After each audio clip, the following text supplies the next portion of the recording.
Hey, sorry, so that one cut off. I thought I'd have a little bit more time, but 15 minutes just goes right on by. So I'll finish this slide and then I'll start on right into the next one, next chapter. So there's a lot of technological advances for those who have hearing loss or who are deaf. So the first one is hearing aids. A lot of hearing aids have actually come a long, long way. So there's still some of those bulky hearing aids that you can see visually, but there's also a lot of like really super tiny hearing aids that are in the ear that you really can't see at all. The one piece of advice that I would tell you about hearing aids is if you know that your child or your student is has a hearing aid, that you learn about that hearing aid, maybe even Google to like figure out how it works. Because I had a little girl once who was hard of hearing and her hearing aid turned off and I had no idea. So this little girl was being so ornery that day. Like I was like, Alyssa, put your folder in the homework bin. Like, why have you not done this yet? And she'd go put her folder in like something. And I'm like, no, not in your backpack, in the homework bin. Why are, like, listen to what I'm telling you. And then like another time she went and got a book. And I was like, why do you have a book? We're supposed to be doing this. And so anyway, she was just being what I thought was defiant, like behaviorally. So finally I like, seriously, I took her out of class. I brought her in my resource room and I was like, you just need to sit and take a 10-minute timeout. You have got to like start doing what you're supposed to be doing. So I called the teacher that had worked with her last year, the special ed teacher, and I was like, I don't know what is going on with her today, but she's driving me up a wall. So she came in and then she was talking to her and she came over and she's like, so what is she doing? I told her and she's like, I bet her hearing aid's not on. And I was like, what? Um, so she went and stood behind the little girl and she was like, hey, Alyssa, guess what? Miss Stellenkamp has a bunch of new candy. And the little girl did not budge. She just kept reading her book. And she was like, and at lunchtime, everybody gets to have McDonald's. And the little girl didn't move. And she looked at me and she's like, yeah, your hearing aid's not working. And I was like, oh my gosh. So I felt awful, right? Like, I was like, holy cow. And so the teacher was like, look, here's how you can sort of tell. So as they're dying, they sort of like have this little red mark or like light that blinks, but then once it's dead, obviously the light doesn't work. But then she showed me how to take them out and how to take the battery out and how to check the battery and it showed that it was dead. And so she showed me where the batteries are kept in the office and I had to change the battery and put it in. The second we put it in, I was like, hey, Alyssa, da da da. And it was like, oh, hey. And what was interesting is this was a second grader, so I felt like, how does she not know she can't hear right now? Like, why is she not saying, hey, I think my hearing aid isn't working? And it was a little girl with Down syndrome, so she had some other differences. But I will say that from then on out, I always like sort of felt bad, but then I knew if my child has some sort of technological device that that they are dependent upon, that I will make sure that I understand how that works and what to do if it's not. Some other advances are TV when we have closed captioning, and everybody uses closed captioning. I mean, if you think about it, like if you're at the gym, it'll show closed captioning, or if you're at the doctor's office and they don't want to have the sound up loud, they'll have closed captioning. Um, Telephones, there's a lot of telephones now that have like a video that will, or they have like a screen that will encrypt the message. So even like on your iPhone, if you get a voicemail, sometimes it will encrypt the voicemail. So without even listening to the voicemail, you can like read what they said. So there's lots of things that are happening to help students who have hearing loss. Computer assisted instruction. So if you think about it, a lot of our learning is happening on the computer anymore, but there's a lot of like K12.com. There's some specific curriculums that are given via internet for students that have disabilities. Service delivery models, a lot of students with hearing loss attend local schools, and a little more than half, just a little more, spend most of their time in the gen ed. But there is a good percentage that spend their time in a hearing impairment room, and that's simply like we talked about for the social reasons, and also instructionally because the teacher knows how to properly reach them. So those are some things to think about. There are still schools, like a Kentucky School for the Deaf, in every state. There is at least one school that is primarily Kentucky School for the Deaf or for the Blind, and you could go to that. I don't know if you live there or not. You used to be able to live there, but it is all for students who are deaf. When you look at assessing their skills, just like all students, you should use a curriculum-based measurement. But know that standardized assessments are biased towards the majority, so hearing those that are hearing. Thankfully, most of our standardized tests are based on independent reading and answering, so there's not a lot that like they would have to listen to answer.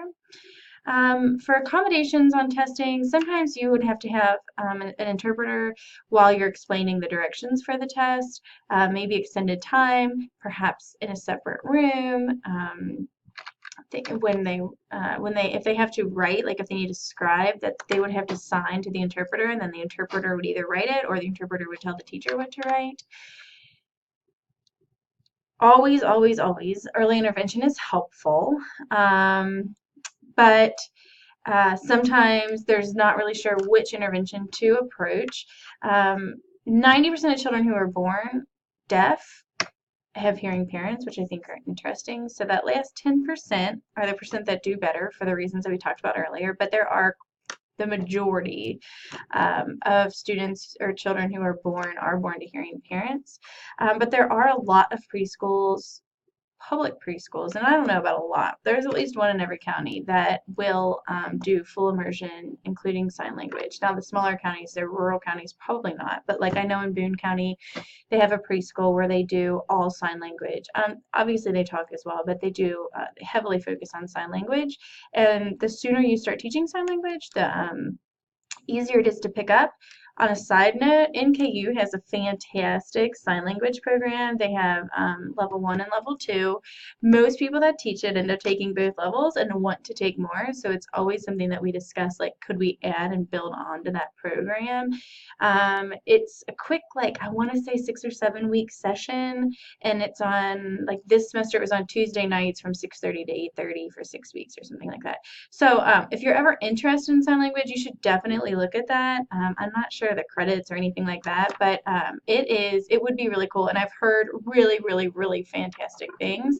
The lady who has been teaching it is deaf herself, so it's an interesting perspective from an instructor, but anyway, something to think about.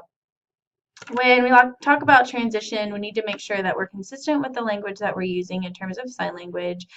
We need to look at the right secondary program or post-secondary programs for them, and options in the area. So that's primarily some things to know about those with hearing impairments, and then those with visual impairments have their own set of challenges. So one, I'm not going to do a PowerPoint on the section on Chapter 13, but Chapter 13 has a small section about students who are deaf and blind, so they're their own unique set of challenges, but you can definitely read about that. So Chapter 12 is all about students who are blind or have visual impairments. And the majority of the people who are blind can actually see somewhat. So the legal definition is 2200 or less, even with corrections, so even with glasses. The field of vision is less than 20 degrees, but low vision is between 2070 and 2200 with correction, so with glasses. It's often criticized because it doesn't predict how well, look at the way I spelled well, that's awesome. It doesn't predict the way that you use your meaning sight. So, we always talk about being strength-based, and so it'd be nice if the way that we defined visual impairment is saying how much they can still see, just so that we would know what their level of vision is, but we always talk about what they can't see rather than what they can see. In education, just like in the hearing loss, in education, we look at what is their ability to use their sight to function in the educational world. So if they're blind, that means they have to read Braille. Like, there is no chance that they're going to be able to read any print material. If they have low vision, they can read some print. So if you think about enlarged text or enlarged print or a magnifier that they sort of use, if they can read it, if it's blown up or if they look really closely, then they just have low vision. But if they can't read at all and they have to be taught using Braille, then you would consider them blind in the educational world. So the educational definition stresses the method of your reading instruction. So just like in hearing, education was like, how much can you hear to learn? Yes or no. In education, it stresses how can you learn to read, or what are you going to see? Do you need Braille, or is large text going to be helpful? Visual impairment is much, much, much more prevalent in adults than it is in younger children. Look how tiny this percentage is of young children who have a visual impairment. It is one of the least prevalent disabilities.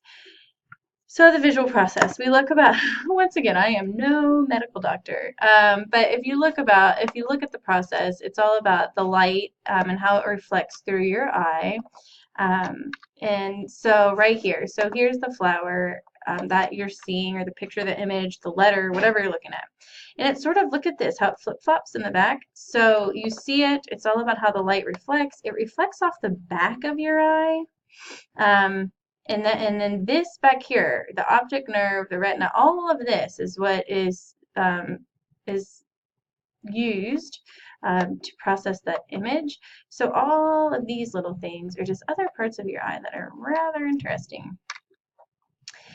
To look and figure out a visual impairment, as you can see, this this eye chart is called the Snell chart. It is one of the most common screening tools, and that is where you sort of stand back and you say what letters you can see. It does not measure for nears, like objects that are near, which are actually considered farsighted. And it doesn't, if you don't know your letters, obviously you would need a Snell chart that didn't have letters, but maybe objects.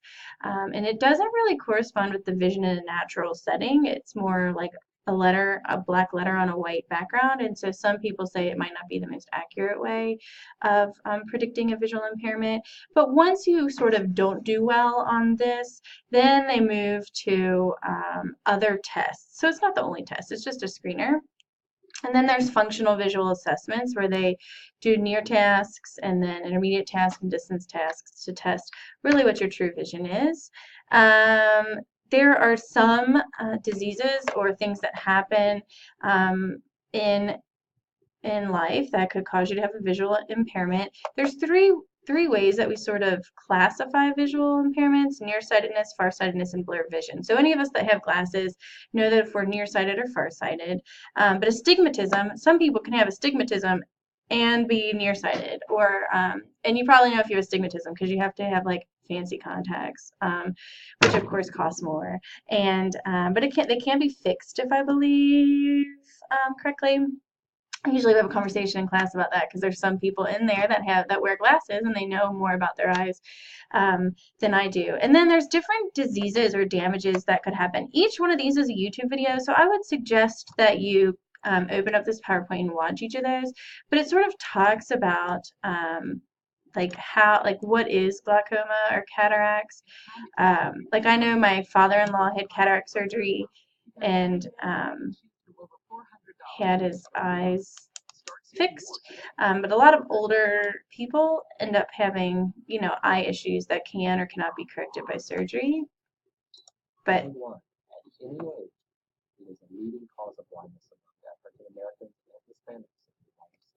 so you can watch that. I'll pop the PowerPoint up there, the link to the PowerPoint, so you can watch and learn more about what each of those are. This sort of just shows nearsighted and farsighted. So where your eye is actually processing that image and why they consider it nearsighted or farsightedness. The primary things that impact a child is this cortical visual impairment, and it's a leading cause of blindness in children, but you could also have retinopathy of prematurity, which is the abnormal growth of blood vessels in your eye or not enough oxygen. You could have optic nerve hypoplasia. Look, I am not an eye doctor in any sense of the word, and any child that I've ever worked with a visual impairment, I have the information, I know how to work with them in the classroom, but I do not know how they got their visual impairment. So a lot of this is just basic knowledge that I don't expect any of you to master. There are some hereditary things that could happen that could cause visual impairment, but there could also be some improper muscle functioning that is happening. So this one's really sort of interesting. Let's see. Look at how his eye sort of like bounces back and forth. So I have had a student who had that, and in his IEP it had lots of strategies that I needed to make sure. He also had eyeglasses. So anyways, this this little thing is at 15 minutes, so it's going to cut me off, but I will come back.